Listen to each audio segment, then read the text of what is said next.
Hola, muy buenas tardes amigos. Estamos en el tiempo de la cortina de humo y hoy un poquito más larga la entrevista porque más que una entrevista es, bueno, pues un poquito de memoria histórica, aunque memoria e histórica chocan desde el punto de vista de la Real Academia de la Lengua, pero bueno, vamos a hacerle caso a esa izquierda que carece del más mínimo referente cultural y por supuesto del más mínimo referente de valores.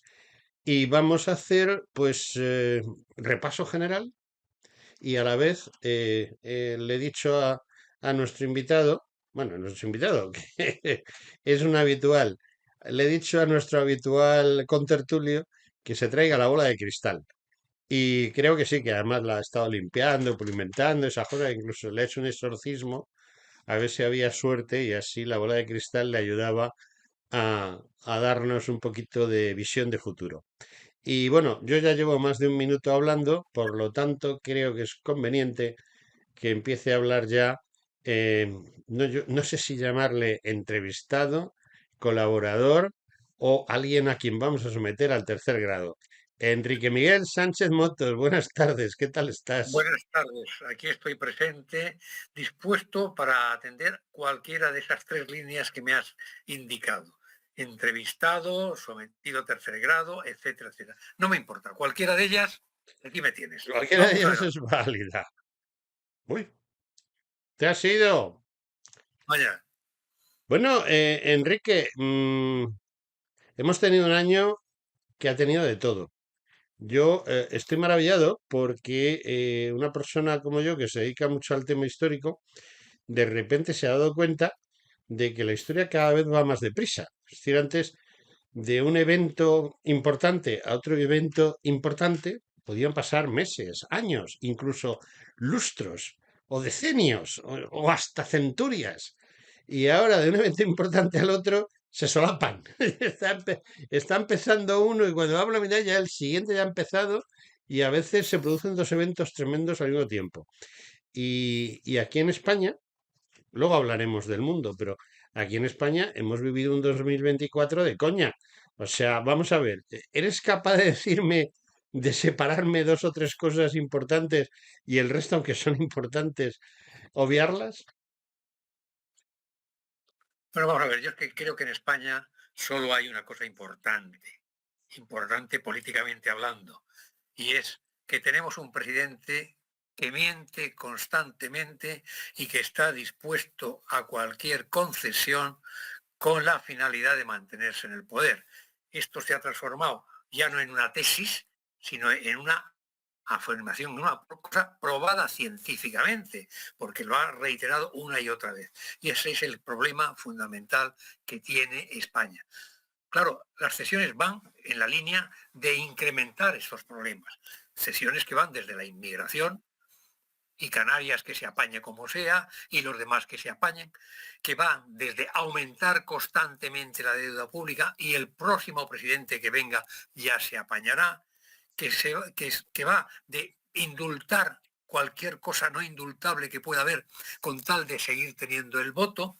En fin, es eso lo que tenemos. Entonces, este es el problema gordo de España. Tiene lamentablemente el mismo apellido que yo, Sánchez. Menos mal que el segundo no coincidimos.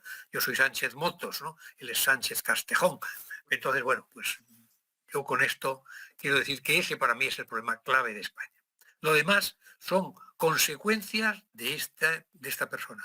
Por otra parte, si miramos la bola de cristal del 2025, mi bola de cristal no me da ninguna esperanza de que este hombre, por el tema que está viendo, de las corruptelas, de las revelaciones de Aldama, de todos estos tinglaos tan raros que están, digamos, siendo Ujú. estudiados para llegar al final a la decisión judicial que proceda, yo te digo que ni aunque la decisión judicial fuese en contra de sus intereses, por ejemplo, que se condenase a Begoña, por ejemplo, que se condenen otras actuaciones de Ábalos, por ejemplo. Aunque eso pase, este presidente no va a dimitir. Él está aforado y no va a dimitir. Con lo cual, no hay más que hablar. Y por supuesto, una cosa es que en su caso el Congreso conceda el suplicatorio para el caso de Ábalos. Obligatorio, yo te diría que es posible, cabe en lo posible, que el Congreso conceda un suplicatorio para el tema de Ábalos. Pero lo que nunca va a conceder el Congreso actual de los Diputados es un suplicatorio para que digamos, se investigue, se implique al presidente Sánchez. No lo van a conceder. Con lo cual, ahí no tenemos salida. No hay más. Y ya te digo que, según mi modesta opinión, pase lo que pase con Begoña, pase con lo que pase con Ábalos, pase lo que pase con Coldo y con cual y otro, pase lo que pase con su propio hermano, este presidente no va a dimitir. Hasta que no haya nuevas elecciones y lo echemos, no va a haber forma, lamentablemente, de que se vaya del poder.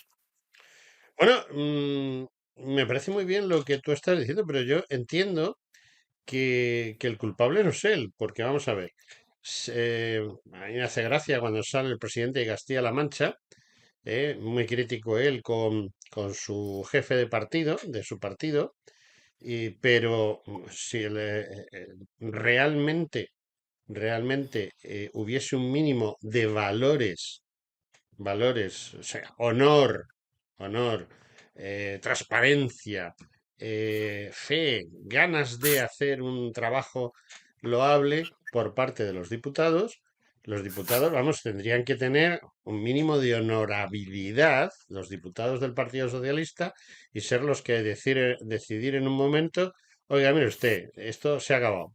Porque el problema no es Sánchez, el problema son todos los pelotas que tiene dentro del Partido Socialista. Y bueno, y que no tiene oposición, porque realmente yo cuando estudio el tema me doy cuenta que el problema no es Sánchez, el problema son los afiliados del Partido Socialista que están apoyando a Sánchez, los etarras, bilduetarras, terroristas y demás gentecilla que les viene muy bien esta situación. Y los que están enfrente, que tendrían que ponerse en su sitio y decir, vamos a acabar con esto de una manera o de otra, yo no veo a Feijó, o sea, no le veo de como Guzmán el Bueno tirando un puñal desde lo alto de la muralla para que No, maten a su hijo. Le veo más blandito que todas las cosas. Es decir, el problema, por supuesto que es Sánchez, pero el problema de que Sánchez esté ahí no es de Sánchez, es de toda la gentuza que se sienta, de los otros 349 que se sientan en el Congreso de los Diputados y que no tienen el más mínimo honor, como para decir esto se ha acabado. O no, o estoy equivocado. yo creo que no se puede generalizar de esa forma. Sí que comparto contigo que Feijóo, en la línea de Casado y de Rajoy, es un presidente del Partido Popular blandito que no está dando ninguna esperanza de que pueda inducir a un cambio correcto. Pretende que las cosas le vengan dadas y que un día le llame el cartero y diga, señor presidente, ahora es usted presidente, aquí lo tiene. No, eso es lo que está esperando él. Entonces, de él hay que esperar poco. Pero es que aunque intentase hacer algo, no se puede conseguir, porque Sánchez tiene los apoyos de Junts, tiene los apoyos de los bildotarras, tiene los apoyos fin, del PNV, de los que necesita, de los 176 que necesita, vamos, de los que necesita para completar los 176, y ya está. Y como todos esos saben que no va a haber mejor alternativa que la de Sánchez, pues le apoyan a muerte. No entran en nada, no se cuestionan si es verdad, si es mentira, si miente, si la verdad, si el honor, no se lo cuestionan. Entonces, esto no tiene solución de momento hasta que no se llegue a las elecciones. ¿Qué cabe hacer? Lo que sí que cabe hacer es ir concienciando a la población, que a fin de cuentas llegarán las elecciones y será su voto el que conte. Ya no serán solamente los 350 diputados, ya serán los 20 millones de españoles aproximadamente que votan en las elecciones. Bueno, pues entonces ya será cuando las cosas cambien. Eso es lo que pueden hacer los políticos de oposición a Sánchez hoy en día. Formar a la población diciéndole claramente lo grave que está siendo la actitud de Pedro Sánchez en economía, en inmigración, en ruptura de España, en posibles problemas territoriales tremendos que pueden plantearse, en conflictos posibles con Marruecos. En todo esto está siendo terrible. Explicárselo eso a la población y decirle, mire, sus hijos no van a tener empleo, porque el empleo, seguimos siendo el país con mayor desempleo de Europa y en cuanto a jóvenes más aún. Subsistimos gracias al gasto público, pero el gasto público es un endeudamiento constante. ¿Quién va a pagar ese endeudamiento en el futuro? El próximo que venga. Con lo cual va a haber épocas de penuria para salir adelante. Y esto es lo que hay que explicarle a la población. Pero otra cosa, sinceramente, querido José Antonio, no veo que sea factible en este año 2025. Dices una cosa que siento decirte que no estoy de acuerdo. Explicarle a la población. La población es feliz. La población está en lo de otra de gambas. Es decir, se toma una cervecita y pide otra de gambas. Y ya está. La población, yo creo que conoce perfectamente el problema. Lo que pasa es que la Vamos a población ver, José está Antonio, muy vamos a ver. cómoda. José Antonio, es cierto que la izquierda, y sobre todo la izquierda más reciente que tenemos, es mentirosa y busca fórmulas para salir adelante. Zapatero lo hizo en sus dos Ujú. mandatos, pero a pesar de eso perdió dándole una mayoría absoluta a Rajoy de 186 diputados. ¿Quién le dio esa mayoría a Rajoy? Los votantes. Por tanto, el pueblo al final, si tú le explicas las cosas y las va viendo llegar poco a poco, estas cosas van diciendo, ojo, no me interesa volver a apoyar a los que apoyan a Sánchez y ni al propio Sánchez, por supuesto. Y entonces, solo con que varíe un poquito la situación, tendríamos, solo aunque varíe un poquito, que lo ideal sería que varíe bastante más, ya tienes la posibilidad de ganarle a él, si, con tener 176. ¿Cuántos tenemos en estos momentos entre Vox y PP? Pues prácticamente 170 y algo, si no recuerdo. Son 33 de Vox y 127 me parece, del PP. Con 170. Entonces nos falta muy poquito. O sea que, bueno, es una cuestión de avanzar ahí. De modo que eso es lo que yo creo que se puede hacer. Enrique, estoy de acuerdo en que hay que decirle a la población lo que está sucediendo y lo que puede suceder. El problema está en quién se lo dice. Porque Tú se lo estás diciendo ahora con tu programa. Bueno, sean pequeñas cosas o grandes cosas, en la medida en que los oyentes donde se proyecta este programa lo escuchen y les guste lo que estamos diciendo, vean que hay sentido común, lo escucharán más y invitarán a otros a escucharlos. Y eso, al final, es poco a poco. Evidentemente no es lo mismo que si fuésemos la sexta, es evidente, pero va creando ambiente, va creando, digamos, un contexto favorable a un cambio, es más, exigente de que esto cambie. Y entonces ya no serán solamente los pequeños espectáculos de si está esquiando o no Sánchez y le gritan o tal, sino serán realmente un número superior de votos que permitirá expulsar democráticamente a Sánchez de las instituciones. Eso es lo único que veo posible. No veo otra alternativa. Bueno, lleva razón. Lo que pasa es que la mayoría de la gente que oye este programa o que lo ve luego en YouTube, realmente ya están convencidos, si no, no nos verían. Pero lo que sí es cierto es que has nombrado, por ejemplo, la Sexta, más conocida por la secta o por esa emisora donde trabaja, por llamarlo de alguna manera, el chico este que está un poco cebón y su señora Ana, que son los de Neutral, ¿eh? O sea, se dedican a decir que es verdad y que es mentira. Y recientemente, pues, Neutral ha estado hablando, de hecho, ha sacado unas estadísticas, las han puesto ahí en pantalla en su página web y las han publicado también en X y en otros sitios.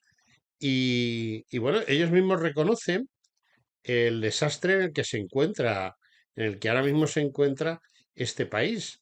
Y sin embargo, pues tampoco les preocupa. O sea, vamos a ver, ¿por qué? Pues porque Neutral, La Sexta y cualquier otra de Telecuatreros, Telecirco, todas estas emisoras de televisión que son las únicas emisoras de televisión que hay, porque bueno, televisión española ya no la ve nadie. No, no la ve ni el tipo que tiene que controlar que se vea bien. Yo creo que ni ese la ve.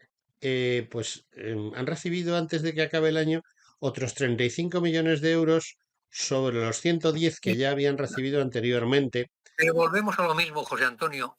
Ante esta situación, que es la que es, hay que estar dispuestos a hacer algo. Y ese hacer algo es, pues lo que tú estás haciendo.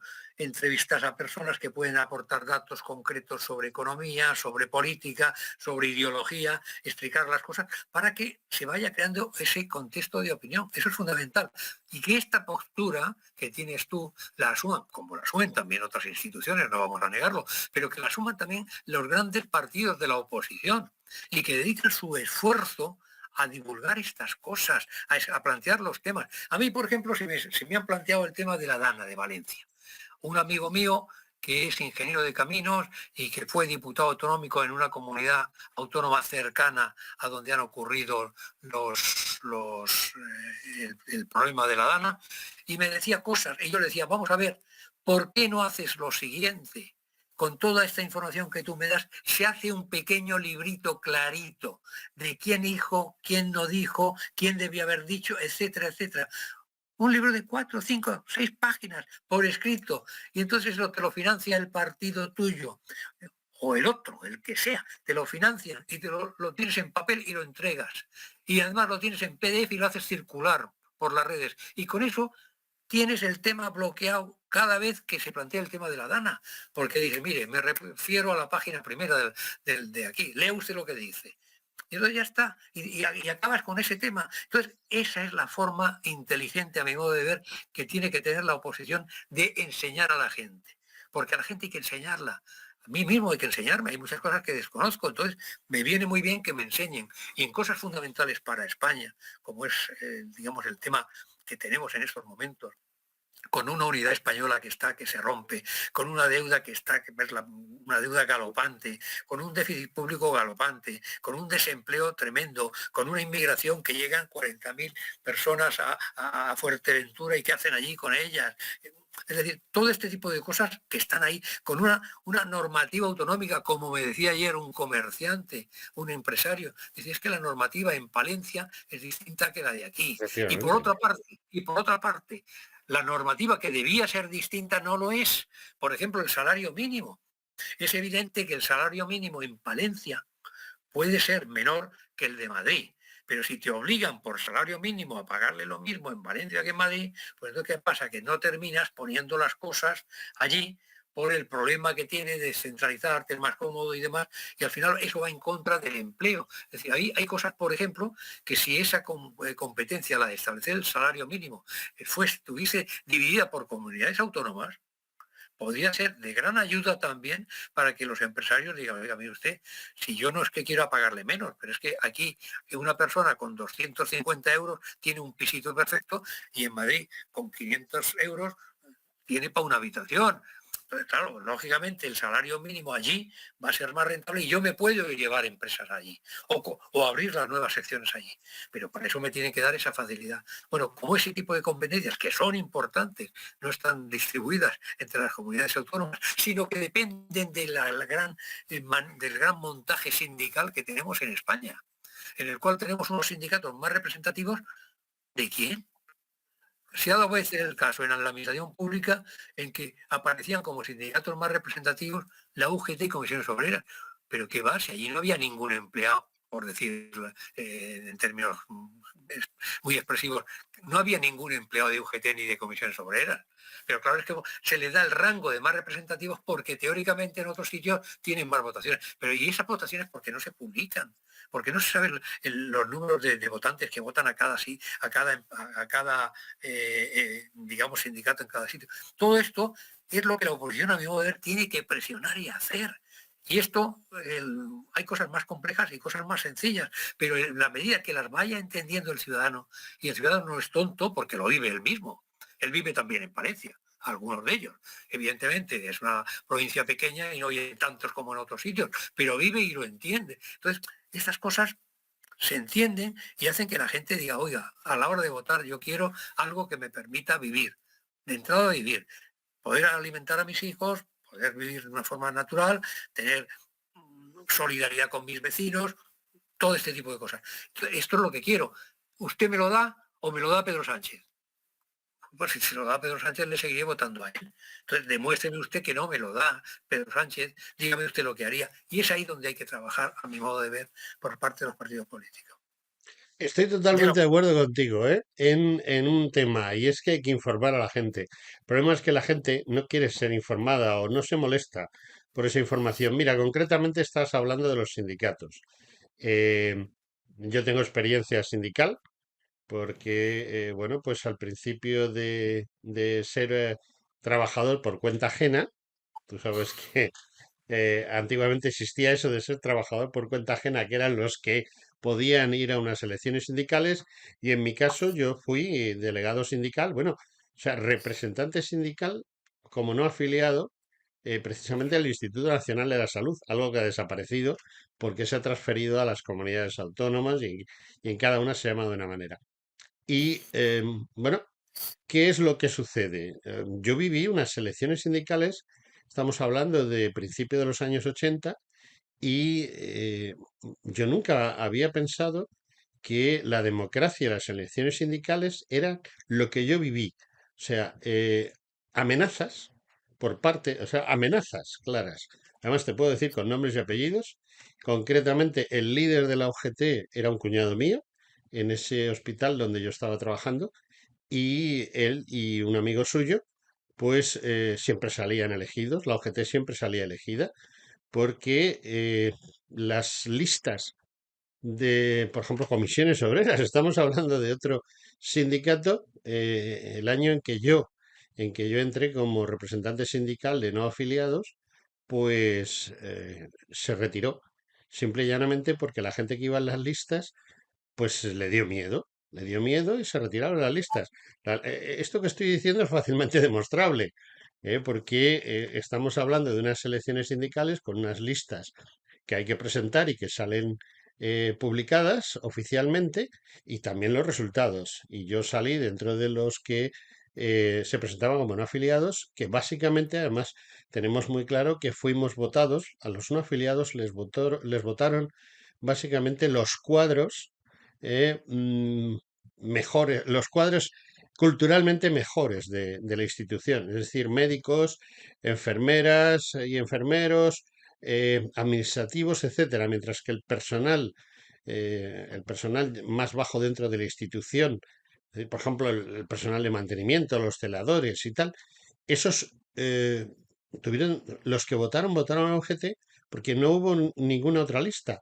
La de no afiliados hubo que retirarla porque hubo varias personas que ante la presión existente decidieron que no iban a ir en la lista, y no había posibilidad de mantener una lista sin que tuviese un mínimo de gente para votar, y eso es lo que hay, eso es la democracia a nivel de los sindicatos. Y claro, así nos encontramos situaciones como las que nos encontramos con los sindicatos. Y cuando hay un sindicato fuerte como es CESIF, que es un sindicato que podríamos calificar de equivalente al no afiliado, en el sentido de que es un sindicato que no es un sindicato de clase como el comunista o el socialista, pues se encuentra en lucha sin par para mantener el tema de Muface, ISFAS, etcétera. ¿Por qué? Pues porque el comunismo, que es en definitiva quien mueve toda esta historia, no está muy por la labor de la democracia, creo. Y por eso te quería yo comentar hasta qué punto el mundo sindical es importante de por sí, pero sin embargo no representa a nadie. Pues evidentemente es que la normativa española, por cierto, este amigo empresario con el cual Ujú. estaba hablando me ha dado un dato que me ha sorprendido. Me dice, oye Enrique, en Alemania no hay salario mínimo. Digo, no me digas. Sí, sí, Yo es no tenía, cierto, es cierto. yo no tenía esa información. Digo, pues bueno, aquí vuelvo a abundar antes de meterme en tu pregunta en lo mismo. Es fundamental que los partidos de la oposición aporten ideas, datos concretos que permitan que que Ujú. el ciudadano medio diga, oiga, pues que estamos aquí haciendo cosas que no tienen ni pies ni cabeza y encima en una situación de crisis económica que estamos a la cabeza de Europa. O sea que eso vuelvo a insistir. Pero bueno, volviendo a tu pregunta. Resulta que el marco legislativo de los sindicatos en España, con eso de las atribuciones específicas que les da a los sindicatos más representativos, pues está, digamos, creando un conflicto y una confusión, y en lugar de contribuir, como decíamos antes, a decir, oiga, pues mire usted, la región de tal provincia es una región que es un poco, está desfavorecida, no pongamos allí el mismo salario mínimo que en los demás sitios, pongamos uno menor, porque allí, gracias a Dios, bueno, pues los pisos son más baratos, no tal, y entonces, bueno, pues la persona se adapta, pero se puede quedar allí. Si a mí me dicen que le tengo que poner el mismo salario que aquí en Madrid y demás, pues al final me dice, no monto más empresas porque yo es que no puedo tirar de todo esto, ¿no? Entonces, es muy importante que, digamos que ese tema sindical se plantee también políticamente. El PP no lo va a hacer. Ya se le puede añadir otro más. No lo va a hacer. ¿Lo va a hacer Vox? Pues ya veremos. El tema es que para hacerlo hay que hacerlo. Y hay que hacer propuestas concretas. Pero es Y hay que que hacer una lista de propuestas irrenunciables. Vos es escasamente el 10% ahora mismo es escasamente el 10% de la representación, no en número de votos, pero sí en número de diputados. Es decir, es que es muy curioso, tenemos un país donde determinados representantes del pueblo, determinados diputados, se consiguen con 20.000 votos y en otros sitios se necesitan 50.000 para tener un diputado, lo cual no es para nada normal. Y eso repercute en que partidos medianos o tirando a pequeños, como es Vox, por ejemplo, pues tengan el número de diputados que tienen, que no se corresponde con el número de votos que tienen. Pero el sistema de circunscripciones y el sistema DONT de conteo, Sí, pues tiene ese problema. estamos de acuerdo. Estamos de acuerdo, pero Vox tuvo antes 52 diputados y ahora tiene 33, ¿Y si no me por qué ha hago. bajado? Pregunta, ¿ha bajado? Luego, luego entonces, efectivamente, eso se lo tiene que plantear el mismo partido Vox, porque ha bajado. Es cierto que los medios de comunicación no le van a dar la mínima ayuda a Vox. Vamos a ver, si está el famoso Federico Jiménez Los Santos, que cuando lo oyes hablar, este parece de una ultraderecha radicalísima, que no sé cuánto, no sé qué tal, y cuando llegan las elecciones, al partido que pone a parir, por decirlo muy claro, es a Vox. Y además sin argumento ninguno. Qué malos son, Ninguno. qué malos son. Entonces, bueno, si esto pasa con Federico Jiménez Los Santos, ¿qué no pasará con otros? Ante esa circunstancia no hay no hay más alternativa que la de luchar y seguir luchando y perseverar. ¿Pero cómo? Pues intentando suplir esto que, digamos, lamentablemente no tienes. No tienes el poder de acceder a los medios, actúa de otra forma, poco a poco, para conseguir acceder a ellos. Da noticias que sean impactantes y las hay. Oiga, si es que en verdad en Alemania no hay salario mínimo, pues dígalo usted. Y diga usted cómo funcionan las cosas en otros sitios y allí, sin embargo, en lugar de tener un 12%, un 13% de paro, que no me acuerdo ahora cuál es la cifra que tenemos aquí, bueno, pues allí tienen un 4, un 5% de paro. Entonces, oiga, algo estamos haciendo mal en España. Tendremos que cambiar. Esto se lo digo a usted, ciudadano. Si usted quiere, vóteme y vamos en esa línea. Si no, pues tendremos que aguantar años hasta que pase, pues como ha pasado en Argentina, que después de 50 años ha llegado un Milei que va a ser el que va a estar revolucionando Argentina y va a sacar a Argentina adelante.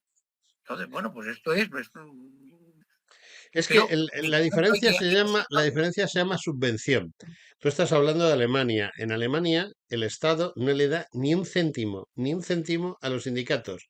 Aquí la señora está, la Yolanda Díaz, que no ha trabajado en su vida, no sabe lo que es ganar un euro, porque no sabe lo que es ganarlo, por la sencilla razón de que no ha trabajado nunca.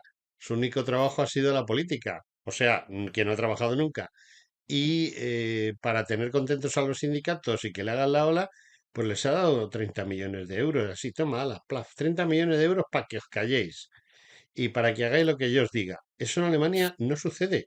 En Alemania los sindicatos no reciben ni un céntimo del Estado y se autofinancian a través de las cuotas de sus afiliados, porque el sindicato no está para defender al Estado, perdón, al gobierno, no al Estado, al gobierno, en este caso al gobierno socialista o a la señora Yolanda, mientras que en Alemania los sindicatos están para defender a los trabajadores y a pesar de eso ahora lo tienen bastante jorobado. No hay nada más que ver lo que está pasando con las grandes empresas.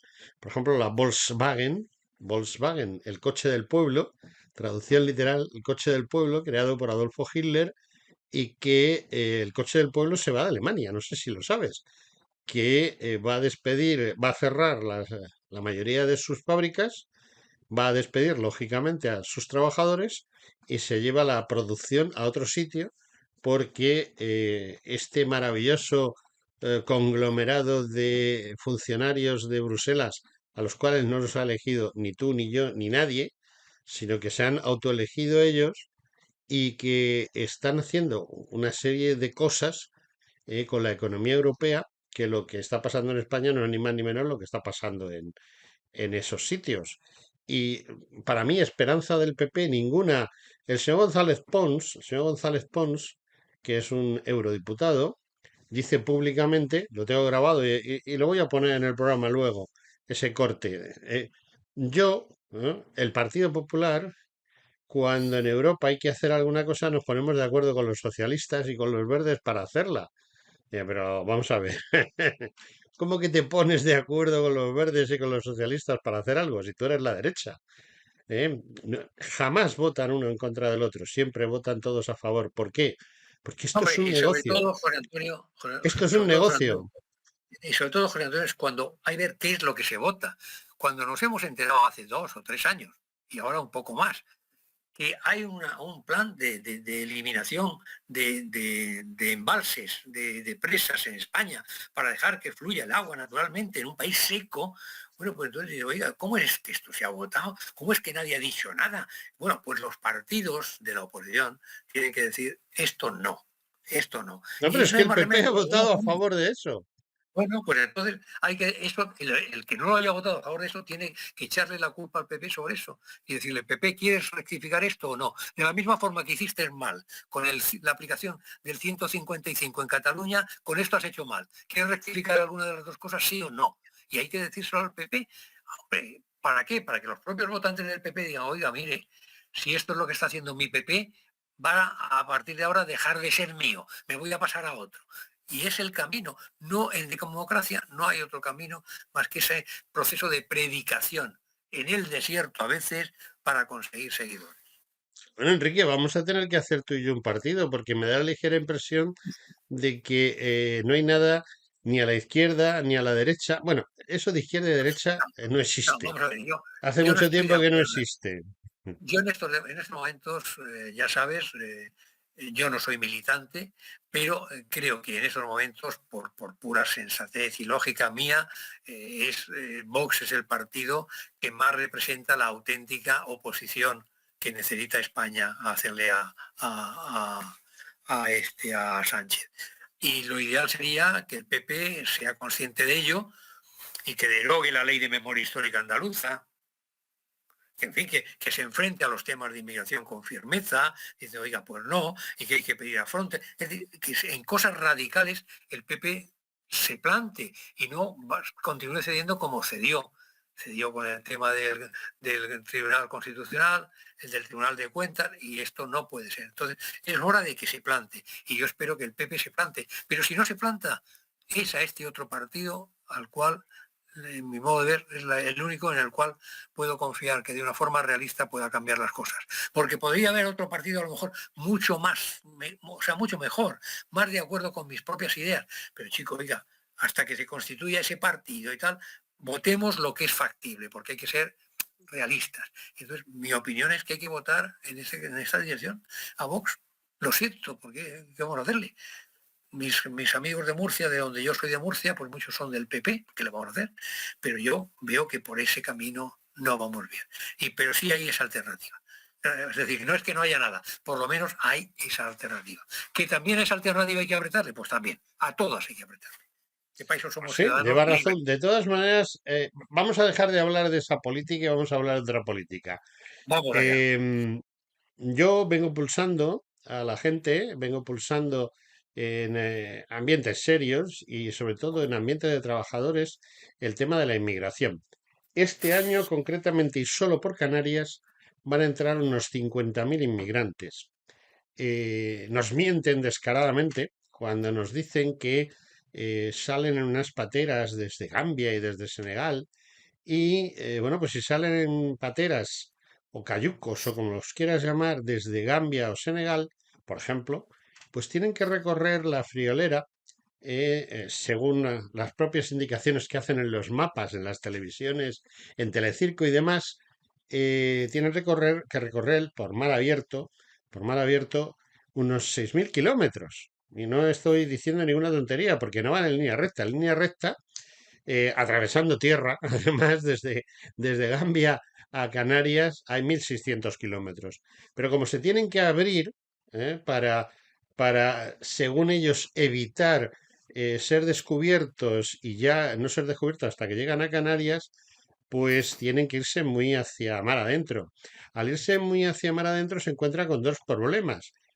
Yo como patrón de yate, pues te puedo decir que he navegado esas aguas, no en un yate, he navegado esas aguas en un barco de la Armada Española y hay dos problemas fundamentales. Uno es el viento, hay una cosa que se llama lisios y hay otra cosa que se llama contralisios.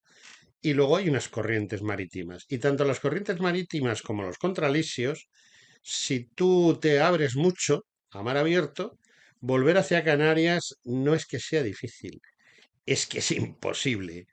Y Sí, sí, yo creo que ese mensaje que tú das, cada vez más gente lo entendemos. lo Es entendemos. decir, mire usted, es mucho más, y además ha habido escritos muy sencillos. Digo, usted quiere controlar de verdad la inmigración y evitar que se mueran en el Océano Atlántico. Pues oiga, vigile usted con aviones, lleve las guardias de salvamento marítimo y los barcos y tal cerca de la costa o de donde salen los cayucos, los coge allí, Es que los los amarra cayucos con no unas salen de cuerdas. allí, Enrique.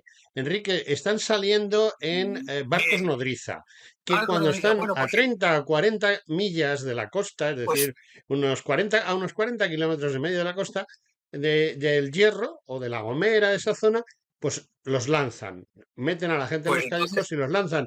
Porque es que pues, además el gran problema que tienen es que con el depósito de combustible que lleva un cayuco, que es fácil de calcular, y el tipo de motor que lleva, puede hacer esos 40 kilómetros y no puede hacer más. Por eso cuando por tienen eso, la mala suerte de que se desvían hacia un sitio o hacia otro, ese cayuco acaba perdiéndose en el mar y acaba pues, produciéndose una pues de esas 5.000 muertes. más fácil aún me lo pones.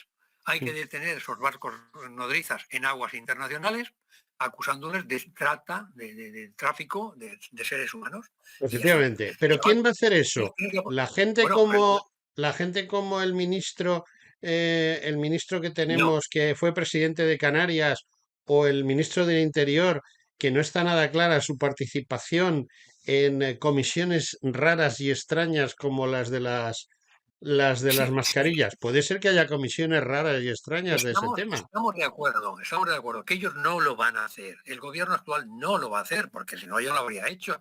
Pero como no lo va a hacer, que la oposición diga, oiga, habría que hacer esto, y repetirlo. Si eso con vamos, una página en PDF que circule por los medios, la gente lo entiende más claramente y ya sabe. Y si usted quiere que esto se haga así, vote tal partido. Y si quiere que siga haciendo como se hace hasta ahora, pues vote a los partidos que están gobernando. Y es que ese es el camino, no queda otro camino, políticamente hablando, en una democracia.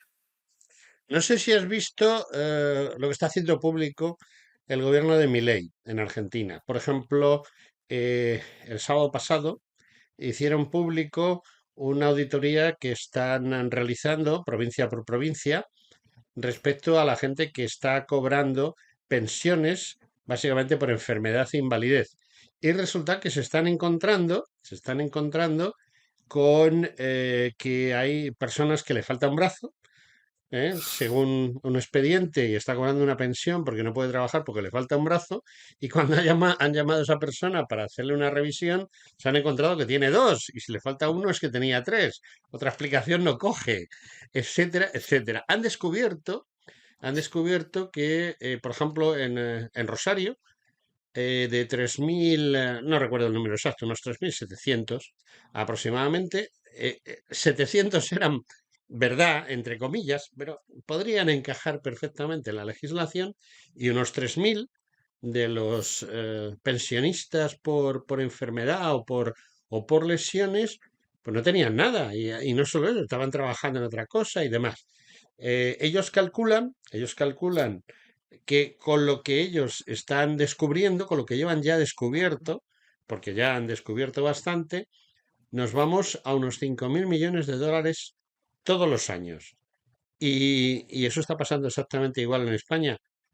Eso tampoco lo está denunciando el PP y lo sabe, como también sabe lo que está sucediendo con la duplicidad o triplicidad, en algunos casos, de funcionariado. Hay funcionarios que trabajan y hacen su trabajo, y luego hay personas contratadas en los entes autonómicos que se suponen que hacen el mismo trabajo que los funcionarios, que hacen otro trabajo, pero en realidad hacen el mismo y en realidad no hacen ninguno.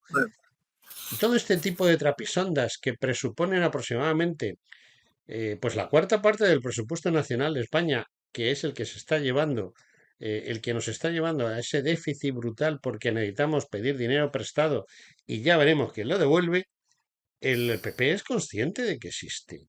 Porque precisamente Galicia, que donde está el señor Feijóo mandando, es uno de los sitios donde si tiramos de la manta nos podemos encontrar cosas maravillosas. ¿Tú qué crees? ¿Que Bueno, realmente el PP va a tomar medidas ante eso? Cuando, por ejemplo, en Castilla y León, gracias a vos, ahí tengo que darte la razón, gracias a vos empezó a tirarse de la manta, en cuanto vos salió del gobierno, se acabó tirar de la manta.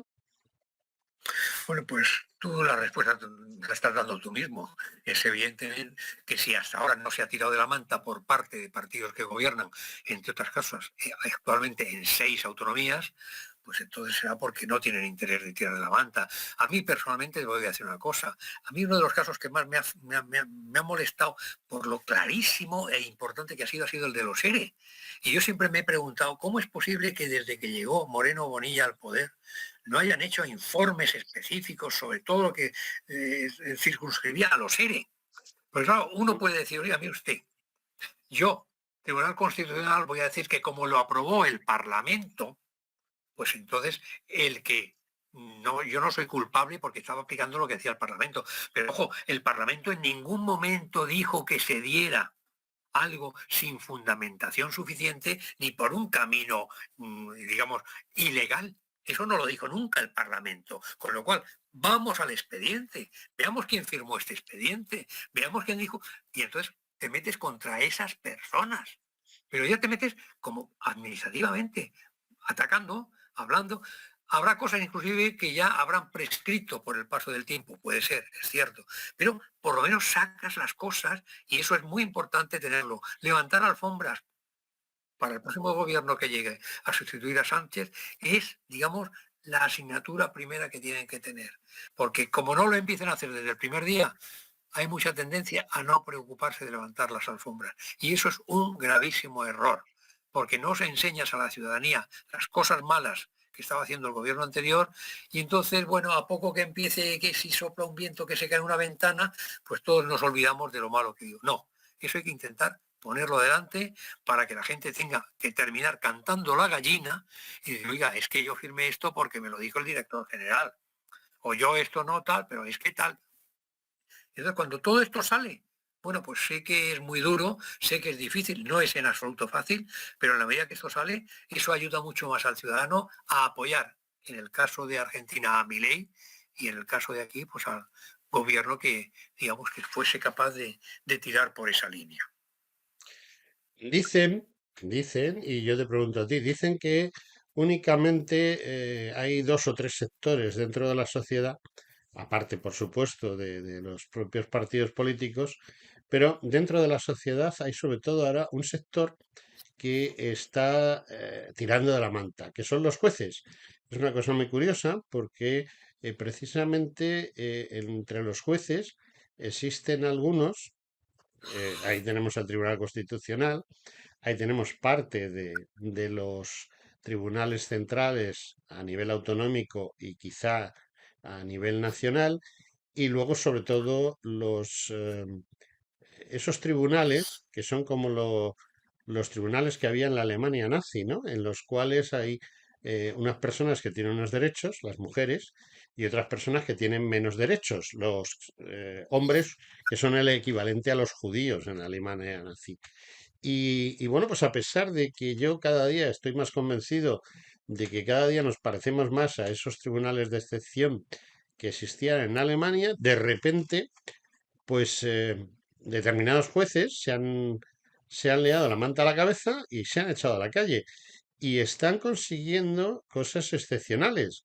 Y es como poner nervioso al señor Sánchez. Ahora mismo lo único que le pone nervioso no es la acción de Feijóo, que es cero, sino la de los jueces. Aunque bueno, Bueno, como tú bien has dicho antes, el gran problema con Sánchez es que si mañana condenan a Begoña porque Begoña ha hecho no sé qué, o a su hermano, o a Ábalos, él dirá que no los conoce de nada y que no los ha visto nunca. Ya, ese señor que dice que es mi hermano, pues no sé, no recuerdo. Es que es así. Pero, eh, hombre, ¿verdaderamente vamos a tú ver. crees que la justicia, entre comillas, no toda la justicia, sino una parte de la justicia que ya está harta de tanta tontería y sobre todo de que les insulten? Porque el problema que tienen estos chicos socialistas es que además les gusta insultar a los jueces. No sé qué sacan de beneficio insultando a quien les tiene que juzgar. ¿A ti qué te parece ese tema? Bueno, yo creo que igual que un albañil sabe cuando tiene que poner yeso o cuando tiene que poner mortero de cemento, pues entonces un juez se ve obligado por su función a aplicar la ley. No puede dejar de aplicar la ley, y menos cuando se le insta a ello. Lo que pasa es que para ello son necesarias las demandas o querellas por aquellas personas o instituciones que estén legitimadas para interponer esas demandas y querellas. Cuando se interponen, tardarán un tiempo porque realmente la justicia en España es demasiado lenta en muchos casos, pero al final pues van produciendo resultados. Pero para eso lo primero es instar al juez. El juez por sí solo, si no se le insta de que hay un delito, un presunto delito, pues no puede intervenir. Si no se le insta porque ha habido un incumplimiento de la ley civil, pues vía una demanda tampoco puede intervenir. Con lo cual, bueno, pues es muy importante que haya quienes insten, sea vía directa o ante los jueces de instrucción, comuniquen que hay esos problemas y que pidan que se investiguen. Lo que pasa es que a veces muchos partidos pueden estar metidos en el propio tema. No ahora que no gobierno yo, pero antes que gobernaba yo sí, porque los fondos de formación, yo vi que cuando tú gobernabas lo hacías así y cuando yo fui a gobernar pues los hice de la misma forma. Total, cierto que es así, pero no hay más remedio que salir adelante con la claridad y la verdad.